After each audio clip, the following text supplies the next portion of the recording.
राजस्थान में किस किस्म का कोयला पाया जाता है?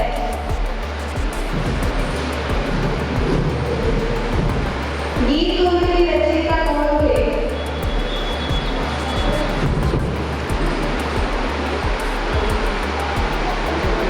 सही उत्तर है श्रीमान जयदेव। भारत का पहला समाचार पत्र कौन सा था?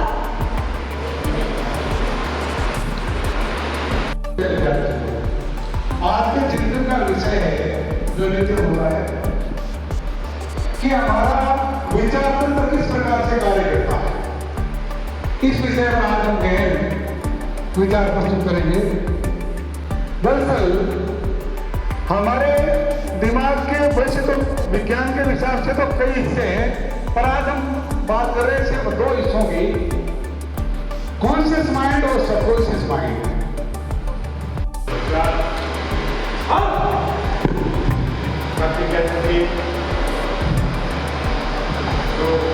हम भारत के लोग भारत को एक संपूर्ण रूप से समाजवादी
हारमोनियम की सहायता से हमें प्रार्थना भी गाते हैं।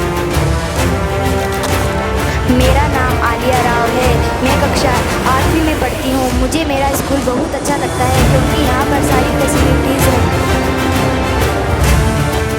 अपन जो ये कर रहे हैं ना, इसको बोलते हैं प्लेन टेबल सर्वे। क्या बोलते हैं? Plain table survey. और हिंदी में इसको बोलते हैं समपटल सर्वेक्षण। ये क्यों किया जाता है? ये कोई एक बड़ा एरिया होता है ना, उस बड़े एरिया को कागज़ पर उकेरना। अब एक ग्राउंड है बड़ा, अब उतना बड़ा कागज़ नहीं हो सकता, तो यदि उसका डायग्राम या आउट डायग्राम जो होगा वो यदि बनाना होगा तो छोटे कागज़ पर बनाए। तो ये काम प्लेन टेबल सर्वे के द्वारा किया जाता है। इस बच्ची के इसी हाइट पर यदि ये काम कर पाएगी, बड़ी हाइट पे नहीं कर पाएगी, तो इसको एडजस्टेबल यहाँ से कर सकते हैं, इसको खोल कर। ठीक है ना, समझ गए ना? मैं इसी पे इसको रहने देता हूँ ताकि आप सब लोग इसको देख सको आराम से। अब ये जो ट्राइपॉड है, इस ट्राइपॉड पर अपन क्या लगाते हैं? समपटल। क्या बोलते हैं? समपटल लगाते। ये बता दिया। अब ये जो बॉक्स है, इस बॉक्स में कुछ मटेरियल है जो अपने समपटल सर्वेक्षण में काम में आएगा। ठीक है ना? जैसे सबसे पहले ये है, ठीक है ना, ये सर नमस्कार साथियों, मैं प्रवीण प्रजापत और आप सभी का स्वागत करता हूं फिर से अपने YouTube channel defence blog Praveen पे। तो जैसा कि आप सभी को पता है, हमारा चैनल एजुकेशन सेक्टर से संबंधित है और हम हर स्कूल में एक शानदार वीडियो बनाते हैं और हर स्कूल की क्रियाविधि दिखाते हैं और किस प्रकार गर्ल्स को ट्रेंड किया जाता है, किस प्रकार उन्हें स्किल्स, किस प्रकार उन्हें केमिस्ट्री लैब में इतना शानदार चीज़ जो उन्हें तैयार करवाई जाती है, किस प्रकार रसायन बनाते हैं, किस प्रकार बायो लैब में जानवरों पे क्रियाकलाप करवाते हैं। वैसे ही एक इंजीनियरिंग फील्ड्स भी होती है और कुछ गर्ल्स आज देख रही है भूगोल के प्रति किस प्रकार आज जाँच की जाती है। यहाँ पे गर्ल्स को क्या करवाया जा रहा है? यहाँ प्रॉपर तरीके से बच्चियों को थ्योरी की क्लासें लगती है, थ्योरी क्लासों में थ्योरी पढ़ाई जाती है और फिर ग्राउंड में और लैब में, विज्ञान लैब है तो विज्ञान लैब, भूगोल लैब है तो भूगोल लैब, वहाँ इन बच्चियों को लाके धरातल पे प्रैक्टिकल रूप से वो चीज़ें सिखाई जाती है। तो ये इनके आगे फ्यूचर में क्या काम आएगी? भूगोल सब्जेक्ट से हैं ये बच्चियाँ और भूगोल का मैं इनको प्रैक्टिकल करा रहा हूँ। ये प्रैक्टिकल वैसे तो इनके पाठ्यक्रम में है और यदि ये प्रैक्टिकल अपन देखा जाए तो ये कैरियर ओरिएंटेड है। आजकल बड़ी जो सड़कें बनती हैं या फ्लाईओवर्स वगैरह बनते हैं तो उनका प्लान तैयार करने के लिए इस तरह का सर्वे किया जाता है। इसके अलावा लैंड सर्वे का इसमें आजकल कैरियर की काफ़ी संभावनाएं हैं। हालांकि ये जो चीज़ें हैं ये इसकी प्राइमरी स्टेज की चीज़ें सीखने की। लैंड सर्वे में फिर एक डंपी लेवल कैमरा आता है, उसके द्वारा सीखा जाता है, बताई जाती है। तो कैसा लगता है आप सभी को झंवर स्कूल? बहुत अच्छा लगता है। तो जैसा कि आप देख रहे हैं झंवर स्कूल सभी की मनपसंद स्कूल है। और यहाँ पर मैं देख रहा हूँ कि सर आप कंटिन्यू कीजिए।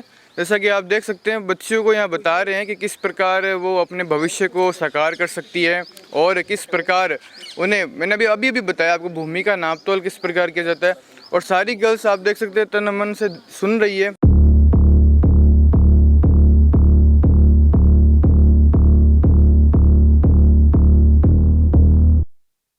किसको? अन्य लोगों को, है ना? उसी प्रकार से साहित्य भी अच्छा दिखना चाहता है। साहित्य चाहता है कि पाठक उसकी ओर ध्यान दे। तो पाठक का ध्यान आकर्षित करने के लिए साहित्य में भी ऐसे कुछ प्रयास किए जाते हैं।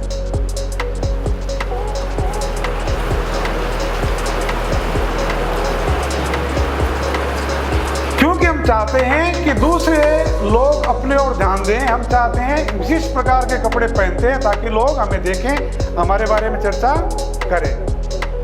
काव्य भी पाठक का ध्यान अपने ओर आकर्षित करने के लिए हमारी तरह श्रृंगार करना पसंद करता है। जैसे हम श्रृंगार करते हैं, काव्य भी अपना श्रृंगार करता है। और काव्य के इसी श्रृंगार को अलंकार कहते हैं। सरल भाषा में कहें तो काव्य के श्रृंगार को अलंकार कहते हैं। दोबारा समझिए, क्या कहते हैं? काव्य के श्रृंगार को अलंकार कहते हैं। आचार्य दंडी कहते हैं छेकानुप्रास। पहले हम बात कर रहे हैं छेकानुप्रास की। छेकानुप्रास में क्या होगा? इसमें एक ही वर्ण से प्रारंभ होने वाले शब्दों की आवृत्ति 2 ही बार होती है। कितने बार? 2 बार एक ही वर्ण से प्रारंभ होने वाले शब्दों की आवृत्ति होगी तो वहां छेका।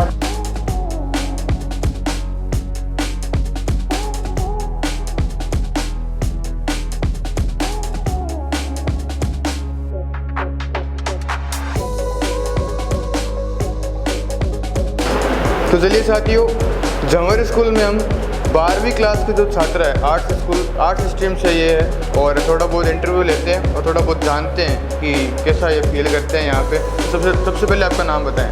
कृष्णा सोनी। तो इनका नाम कृष्णा सोनी है। तो सर्वप्रथम ये बताएं झंवर स्कूल कैसे लगती है? बहुत अच्छी स्कूल है। मेरे को तो इस स्कूल में पढ़ते हुए 7 साल हो गए। अच्छा, और हम देख रहे हैं अभी यहाँ पे आपको बलदेव जी सर डिजिटल क्लासेस से पढ़ा रहे हैं और यहाँ पे आपको प्रेजेंटेशन के माध्यम से संधि और कुछ समझा रहे हैं। तो कैसे लगती है डिजिटल क्लासेस और क्या प्रॉफिट है आपका इसमें? डिजिटल क्लासेस बहुत अच्छी लगती है और इससे जो कुछ समझ में नहीं आता इसके अलावा वो सर यहाँ पे भी पढ़ाते देते हैं तो और भी ज़्यादा मतलब समझ में आ जाता है हमें। अच्छा, जैसा कि हम देख रहे हैं कि सर संधि समझा रहे हैं, तो संधि में अभी कुछ टॉपिक्स चले थे, तो क्या उनके आप नाम बता सकते हो? अच्छा, अलंकार चले थे, सॉरी, तो अलंकार के कुछ नाम बता सकते हो? हाँ, अनुप्रास, यमक और उपमेय। तो उनके भेद भी हो जाएं? हाँ, अनुप्रास के 4 भेद है, छेका, वृत्या, श्रुत्या और अंत्य अनुप्रास। ओके। और यमक के 2 भेद है, सभंग और अभंग यमक। तो जैसा कि आप देख सकते हैं उपमा के 4 भेद है, अंग है, उपमा, उपमेय और वाचक और समान गुण। तो जैसा कि आप देख सकते हैं थोड़ी देर पहले ही बलदेव जी सर ने यहाँ पे जो अलंकार का जो लेसन था वो पूरा किया था और बच्चों को याद भी हो चुका है। तो बहुत ही शानदार बात है कि बच्चों की मेमोरी पावर भी यहाँ झंवर में बहुत बड़ी है। Communication skill also is the best. And जैसा कि हम देख रहे हैं डिजिटल क्लासेस में यहाँ सारी गर्ल्स उपस्थित हैं और इन सभी को यहाँ पर इंडिपेंडेंट के लिए भी रेडी किया जाता है ताकि ये डिजिटल क्लासेस का भी अनुभव लें। धन्यवाद। तो चलिए दूसरे छात्रा से कुछ से बातचीत करते हैं। रेडी है गर्ल? तो ये बताइए क्या नाम है? रितु स्वामी। तो रितु स्वामी से हम थोड़ी बहुत बातचीत करेंगे और चेहरे पे कुछ साइनेस भी लग रही है हमें। तो ये बताइए कि झंवर स्कूल कैसे लगती है? झवर स्कूल बहुत अच्छी स्कूल है, इसमें पढ़ाने वाले भी अध्यापक बहुत अच्छे हैं, जिसको कुछ समझ में नहीं आता है उन्हें इतने अच्छे से बताते हैं और इतनी बारीक चीज़ बताते हैं कि समझ में भी नहीं आता है तो वो आ जाता है। तो एक बात ये बताइए कि झंवर स्कूल में और कुछ आजकल जैसे बच्चों में गलत फहमी है कि सरकारी स्कूलों में पढ़ाई नहीं होती है, तो क्या कहना चाहेंगे इस पर? वो तो देखो अपनी अपनी सोच है, बट जो बच्चा यहाँ पढ़ रहा है उसी को पता है कि सरकारी स्कूल में कितनी सुविधाएं हैं, पढ़ाने वाले कितने अच्छे हैं। तो अगर मैं तो चाहती हूँ कि अभी जो प्राइवेट में पढ़ रहे हैं तो एक बार उनको यहाँ आना चाहिए, देखना चाहिए सरकारी गवर्नमेंट स्कूल के बारे में, जानना चाहिए कि कैसे पढ़ाते हैं, कैसी सुविधाएं हैं, सरकार ने क्या क्या सुविधाएं दी हैं, सब कुछ देखना चाहिए। उसके बाद में डिसीजन लेना चाहिए कि हमें प्राइवेट में जाना चाहिए कि गवर्नमेंट में।